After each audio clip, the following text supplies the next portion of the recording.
Grazie Sindaco e saluto anche l'assessore alla cultura Mezzetti che ci ha raggiunto anche sul palco e che diciamo, al termine di questo panel trarrà un po' le fila della giornata conclusa.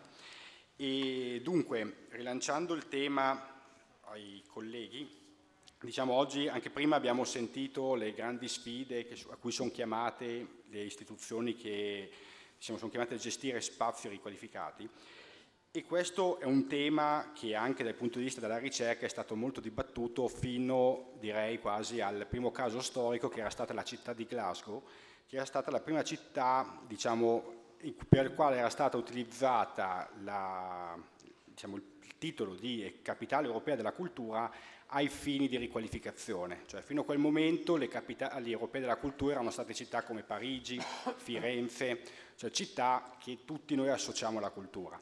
Con Glasgow, città industriale, che non so se avete presente, la città di Trainspotting, non è proprio la città a cui associamo con la cultura. E da quel momento, utilizzando quelle possibilità, la città di Glasgow ha trasformato prepotentemente sia la sua fabbrica urbana che anche le attività, ospitando musei importanti, proprio per cercare di cogliere le opportunità offerte dalla cultura come leva per la riqualificazione urbana, come a sua volta un modo per poter cogliere quelle opportunità che già il Presidente Landi aveva indicato all'inizio del pomeriggio in termini di cambiare l'immagine della città, rilanciare politiche di coesione sociale, riqualificando magari aree difficili di una città, fino ad arrivare proprio allo sviluppo economico anche, quello che appunto prima è stato detto come anche la creatification delle attività economiche, quindi come cercare di utilizzare la cultura come quel qualcosa in più per rilanciare l'economia di una città.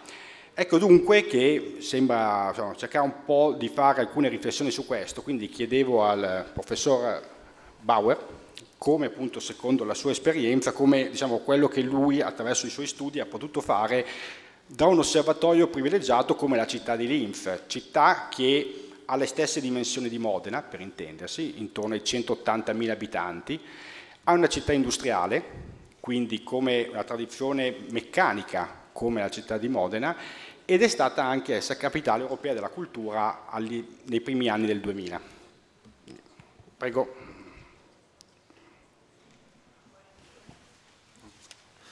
Buonasera. I suppose you know what's happening now. After 2 words of Italian, I switch back to English. So with your permission, that's exactly what I'm going to do. Thank you very much for inviting me here. It was already a very inspiring afternoon, and I'm grateful to the Fondazione for making this happen and for Fabrizio to connecting the worlds. As for my background, I do research and I teach at the management faculty of the University of Linz, and my specialty is industrial creativity, innovation and creative processes in organizational contexts.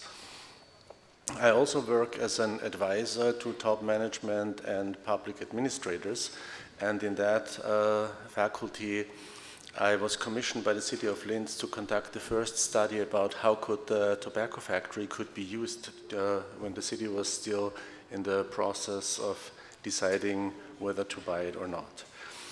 So, having said this, let me say I would like to use my talk as sort of a bridge between what the practitioners told us and some questions that are relevant in research. So, I very much would like to continue where the last presentation ended and take some of these topics further. So let's start here.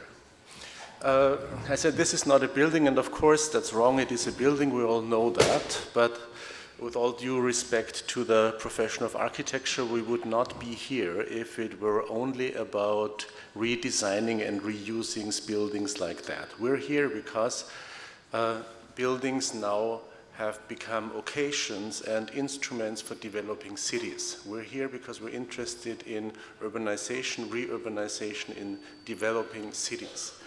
And based on that, we should have a look at the bigger picture And as I said, let's continue where we just were before. So it's about 10 years now that more than half of the population on this planet, that means mankind, has moved into cities. And this trend is going on. That's a global trend. Mankind is becoming urban. Whether we like it or not, this is something that's happening. And there is something interesting now about this urbanization, and this is where I tend to think that if two people all the time agree on everything, one of them is redundant. Let me disagree with what we just heard. I'm not so convinced that the future is with the medium-sized cities. If medium-sized cities means the size of cities that we live in. I in Linz, you in Modena. I think growth is a very important issue here. I do agree that the medium-sized city has a great future if medium-sized is understood as at a global level. And I took the liberty to show you some of the big urban areas here.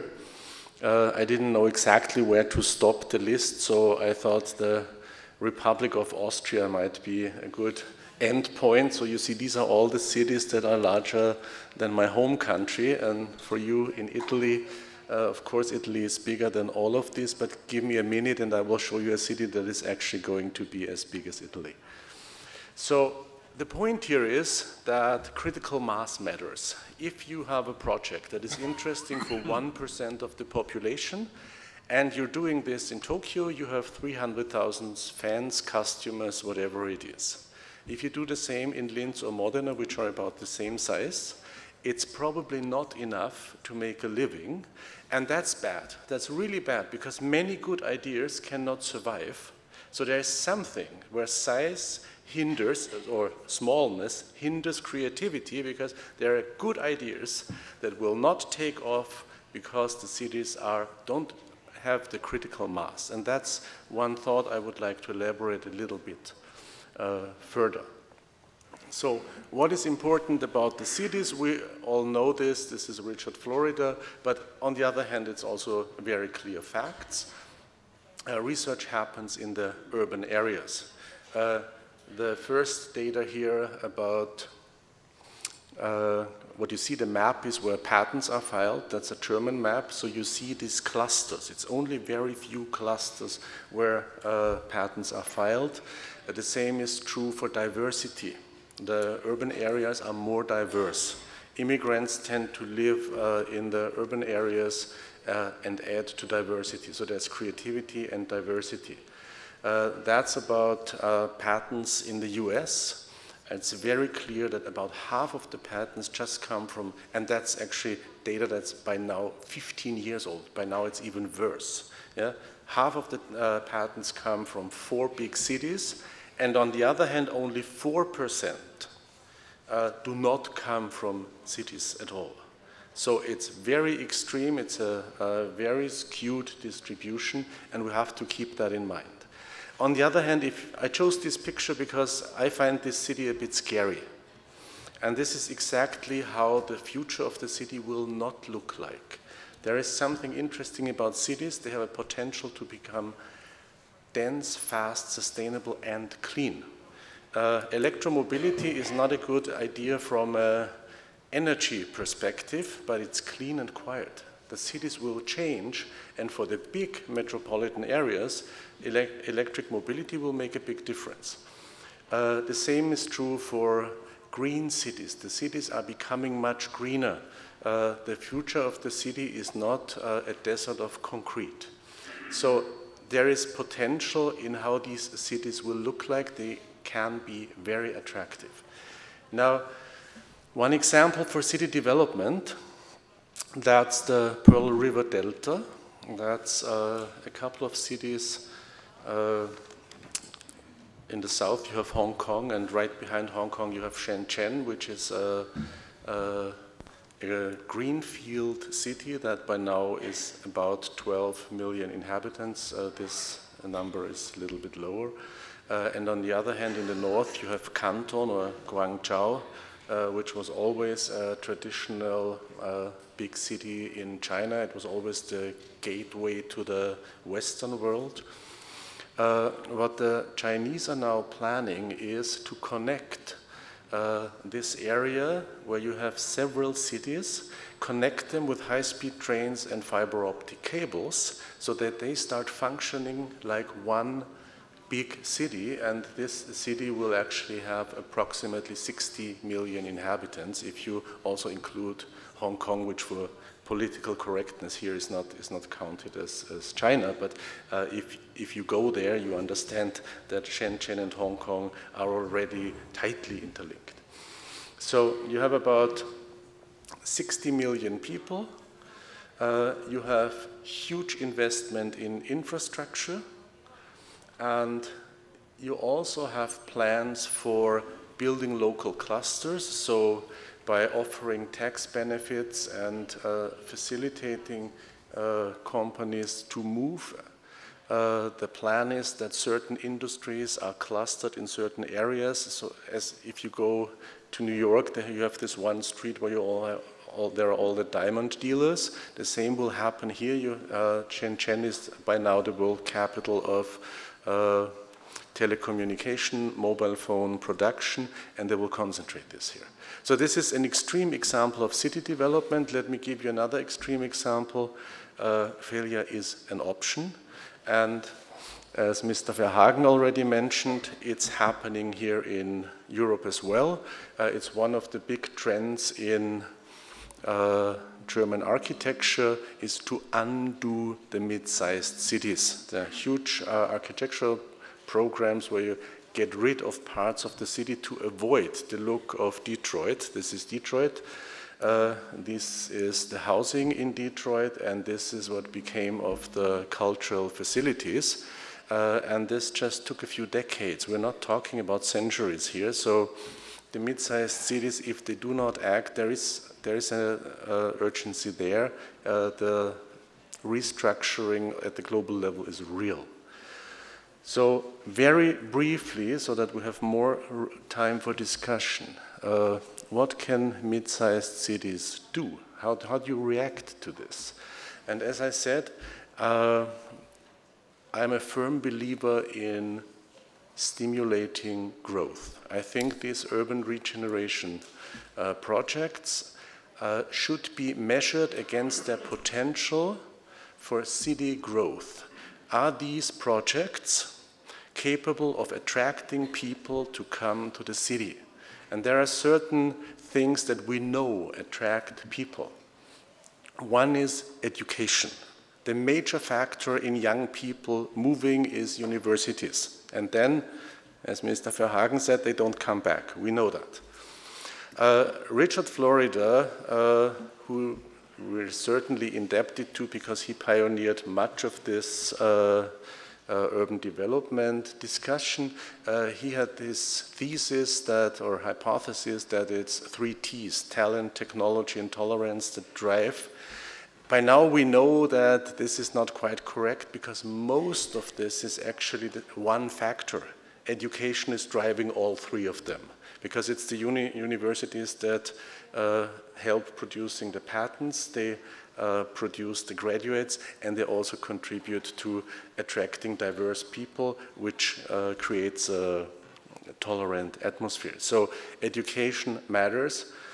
So one of the criteria for urban redevelopment is, does it contribute to education? The second factor is experimentation, entrepreneurship, but also artistic experimentation. Do these projects, and at Tabakfabrik there was a serious effort to allow for experimentation, including temporary usage. Again, I'm repeating something that was mentioned before, but it's incredibly important that also the process of redeveloping these facilities has an experimental character. Number 3, connect. One of the important things is build on the existing strength, and as an outsider, I'm not in a position to name exactly what the strength of this area are, but I'm convinced that it's way more than Ferrari and balsamic vinegar. And the trick is to connect these existing strengths. At the Tabakfabrik, one of the guiding principles is build complete value chains. So we look at what is already here, what is in Linz and what is strong, and where are gaps, where is the value chain broken. And this is where the suggestion of the study was, invest there so that you can have a complete value chain, that you create additional activities and attract people to the city. And when we conducted, I'm not saying that all of this comes from Tabakfabrik, but when we conducted the study, Linz was shrinking. Today it's growing. Finally, you heard Chris Müller. It's really important not only to do these things, also communicate, because attracting people has something to do with tell them that interesting stuff is happening here. So I think these are rough criteria that can be used to sharpen redevelopment projects and make them, and this is the important part I would like to bring to our discussion, make them part of a growth strategy of your city. Cities need growth strategies because the future is with the mid-sized cities, but the mid-sized city at the global level. Finally, history. One of the big treasures we have here in Europe is a lot of history, and I always tend to forget how beautiful Italy is. I arrived yesterday and I enjoyed every moment here, and that has a lot to do with history. However, history can also be a burden. And when I was young, I was trained as a psychotherapist. Then I never practiced that. But in psychotherapy, we are not neutral. We take sides with the children. So whenever it comes to choose between parents and children, you choose the young ones. My brother is a judge, and he specializes in family law. And he says he's not impartial, and judges are not supposed to.